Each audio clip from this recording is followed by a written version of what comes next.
Hello and a very warm welcome to each and everyone to new episode of our podcast. So sorry for not uploading for last 3 days. तो आज actually basically हमारे पास कोई question नहीं है, but हम एक story को ही elaborate करेंगे जो हमारे गुरुवर, जो हमारे संत महात्मा होते हैं, जो हमें डेली बेसिस पे सिखाते हैं लाइफ कैसे जीनी चाहिए या how to mould yourself towards your dharma and just walk on it and follow the rules of our Dharma.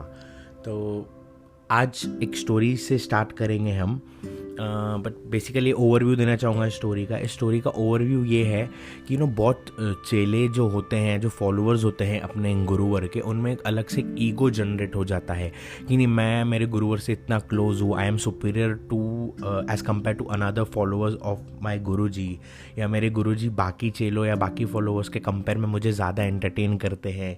And इसी ईगो को कैसे हमारे गुरुजी ख़त्म करते हैं या समाप्त करते हैं, इस चीज़ का एग्जाम्पल आपको इस स्टोरी से क्लियर हो जाएगा. सो स्टोरी कुछ इस प्रकार है. एक बड़े ही सिद्ध संत महात्मा हुआ करते थे जिनका एक बहुत बड़ा मठ हुआ करता था, बहुत बड़ी ट्रस्ट हुआ करती थी, जैसे आपको सिंपल हो समझने में. तो वहाँ हमारे एक चेले साहब थे या जो फॉलोअर्स थे उनके गुरुजी के, वो बहुत सालों से उसी ट्रस्ट के काम करते थे या उस मंदिर के काम करते थे या गुरुजी से बहुत क्लोज थे. मतलब एक सिंपल वर्ड्स में कहा जाए तो उन्हें गुरुजी का राइट हैंड कहा जाता था. तो एक धीरे धीरे जैसे टाइम बीतता गया, जैसे वो हमारे उनके गुरुजी के साथ जुड़े रहे, उनके काम करते रहे, तो उनके अंदर एक ईगो इंटरनली जनरेट होगा कि नहीं, मैं हूँ तो मेरे गुरुवर है, मैं काम कर रहा हूँ तो मेरे गुरुजी का काम हो रहा है. स्लोली ये ईगो उसके अंदर इतना जनरेट हो गया कि गुरुजी ने भी ये बात नोटिस करना स्टार्ट कर दिया कि नहीं यार, ये मेरा परम शिष्य है, ये मेरा परम भक्त है, इसे सही रास्ते पर या सही मार्ग पर ले आना मेरा काम है. तो एक दिन संध्या में ऐसे ही, जब संध्या चालू थी, भजन कीर्तन चालू था, तो उसी शिष्य ने गुरुजी से ये पूछा कि गुरुजी, एक क्वेश्चन मेरे अंदर जनरेट हुआ है, क्वेश्चन मेरे अंदर बहुत दिनों से दबा पड़ा है, क्या मैं आपसे पूछ सकता हूँ? गुरुजी ने कहा जी बिल्कुल पूछिए. तो उन्होंने कहा गुरुजी, मुझसे बड़ा कोई भी आपका चेला या फॉलोवर नहीं है मेरी नज़रों में, अगर कोई है तो प्लीज़ मुझे बताइए. गुरुजी ने बड़े ही प्यार से हंसते हुए कहा कि बेटा, आप तो मेरे परम शिष्यों या परम फॉलोअर्स की गिनती में तक नहीं आते. गिनती मीन्स टॉप 10 में भी आपका कंसिडरेशन या नाम नहीं आता है. देखिए, कोई भी गुरुवर किसी भी चेले को फर्स्ट ऑफ ऑल कैटेगराइज नहीं करता है. हम किसी भी गुरुवर को जज नहीं करना चाहते. इससे सारे संत महात्मा हमारे लिए महान हैं, महान थे, महान रहेंगे.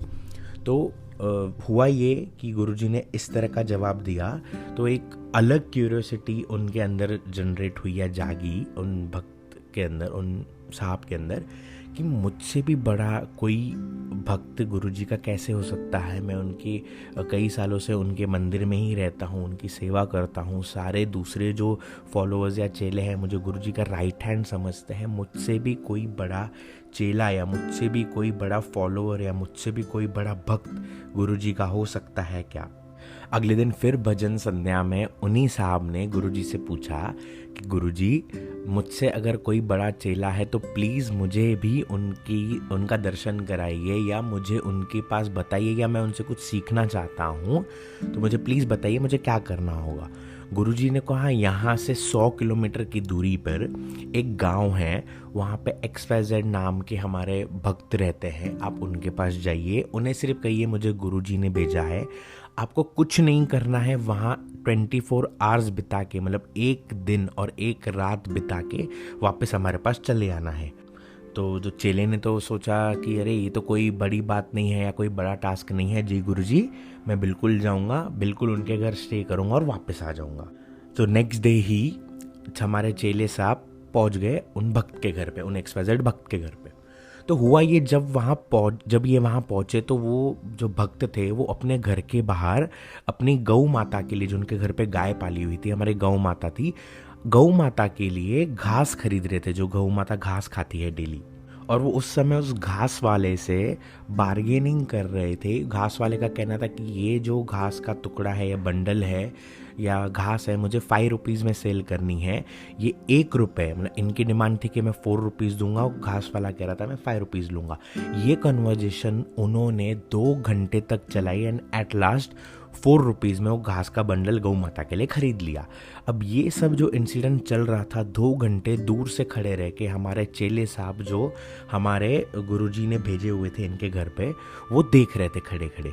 उनके माइंड में एक और क्वेश्चन जनरेट हुआ कि सामने वाले जो XYZ भक्त हैं, ये ₹1 के लिए पिछले 2 घंटे से डिस्कस किए जा रहे हैं, बार्गेनिंग किए जा रहे हैं, प्लस माइनस हुआ जा रहा है फॉर ओनली ₹1। तो ये मुझे एक दिन तक फॉर 1 नाइट एंड 1 डे सुलाएंगे कहाँ, खिलाएंगे कहाँ, पिलाएंगे क्या। तो उनके अंदर एक और अलग से टेंशन जागा कि नहीं, मेरे गुरुजी से ही कुछ मिस्टेक हुई है, मेरे गुरुजी ने मुझे गलत भक्त के घर भेज दिया है सिखावन देने के लिए। बट उन्होंने सोचा गुरुजी ने कहा है तो अब उनके पास जाना तो पड़ेगा ही। तो जैसे ये दूर खड़े थे, इन सब कन्वर्जेशन जब चल रहा था, बार्गेनिंग चल रहा था, ये जैसे ही पास पहुँचे उन्होंने एक और बात नोटिस की कि ये जो चेले हैं ये मुझसे बहुत ज़्यादा सीनियर है।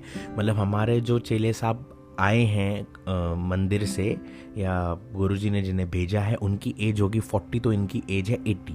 तो इन्होंने ये बात नोटिस की कि इनके पास बहुत ज़्यादा एक्सपीरियंस होगा, शायद इसीलिए मुझे गुरुजी ने यहाँ भेजा है। बट जैसे ही वो वहाँ पहुँचे उन्होंने कहा, काका राम राम, मुझे हमारे गुरुजी ने भेजा है, मैं मठ से आया हूँ उनके, और मुझे कहा गया है कि आपके यहाँ पे 1 दिन और 1 रात पूरा 24 घंटा रह के मुझे वापस आना है। जैसे ही ये बात उन्होंने सुनी, वो उनके चरणों पे गिर गए। उन्होंने कहा कि अरे काका आप क्या कर रहे हैं, आप मुझसे बहुत ज़्यादा बुज़ुर्ग हैं, बहुत ज़्यादा बड़े हैं, बहुत ज़्यादा वडील हैं, आप ये नहीं कर सकते, आप मेरे चरणों पे नहीं गिर सकते।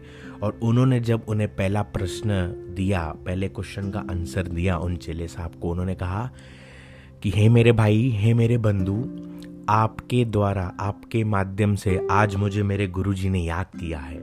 आपके रूप में मेरे गुरुजी मेरे घर पधारे हैं, तो आपके चरण स्पर्श ना करूं तो क्या करूं।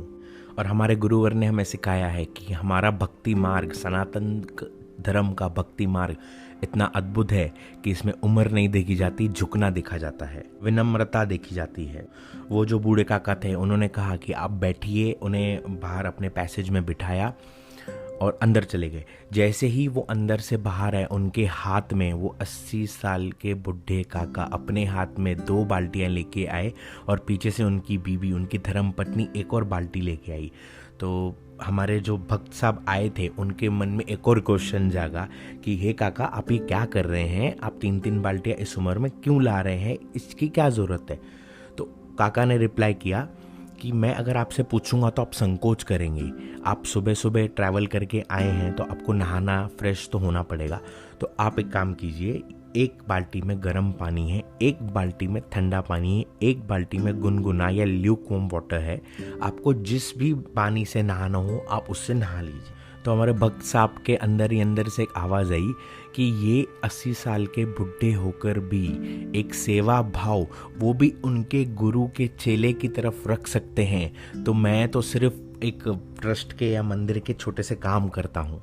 धीरे धीरे जैसे ही दिन बीतता गया, खाने का समय आ गया, भोजन का समय आ गया, हमारे काका ने उन भक्त साहब के सामने कई प्रकार की सब्जियां, कई प्रकार की रोटियां, कई प्रकार के चावल रख दिए, कई प्रकार की मिठास रख दी, कई प्रकार के ताम रख दिए, लस्सी, छाछ, जो भी एक भोजन में या एक ग्रैंड लंच में आप इमेजिन कर सकते हैं, उस टाइम पे, उस समय में वो सारी चीज़ें उनके सामने प्रेजेंट। और उसके बाद काका साहब ने कहा कि आप ये भोजन ग्रहण कीजिए, इसके बाद गाँव की एक सैर कराते हैं, उसके बाद गौ माता का ताज़ा दूध पिएंगे। और इसी तरह उन काका ने हमारे भक्त साहब की पूरा दिन सेवा की और एक ऑन एवरेज उन पर 100 रुपये खर्च कर दिए। और जब अगला दिन प्रारंभ हुआ और जब हमारे भक्त साहब का रिटर्न होने का टाइम आ गया अपने गुरुवर के पास, तब उनके मन में एक संकोच था जो उन्होंने हमारे काका साहब से क्लियर किया। और वो संकोच ऐसा था कि काका, जब मैं कल गांव आ रहा था, मैंने दूर से देखा कि आप उस घास वाले से 1 रुपए के लिए, जो 5 रुपए का बंडल था आपको 4 में चाहिए था, उस 1 रुपए के लिए आपने 2 घंटे तक उनसे डिस्कशन किया, उनसे बार्गेनिंग की।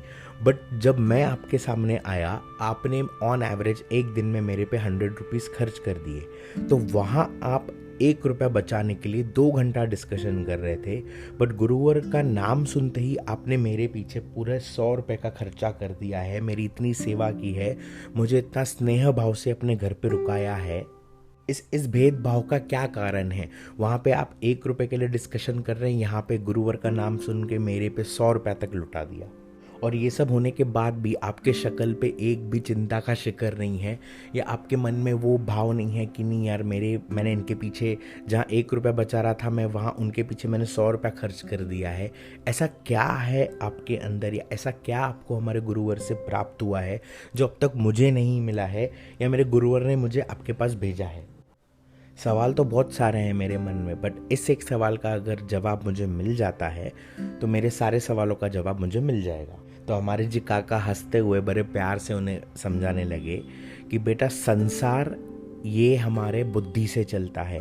अगर आपको पैसा कमाना है तो आपको बुद्धि से कमाना पड़ेगा, बट गुरुवर या हमारे गुरुजी या हमारे धर्म की प्रति हमारा प्यार, ये स्नेह, ये अंदर, ये हमारे दिल से होता है। और हमारे गुरुवर के आदेश पे ऐसे 100 नहीं, ऐसे 1000 रुपए भी अगर खर्च हो जाए तो वो कोई गम की बात नहीं है। सद्गुरु के लिए दिल में भाव चाहिए, दिल में प्रेम चाहिए, पैसा नहीं चाहिए। इसलिए जब भी गुरुवर की सेवा करो या गुरुवर का कोई काम करो तो ऐसा समझिए कि गुरुवर ही कर रहे हैं, आप एक निमित्त मात्र हैं। जय श्री राम, हर हर महादेव।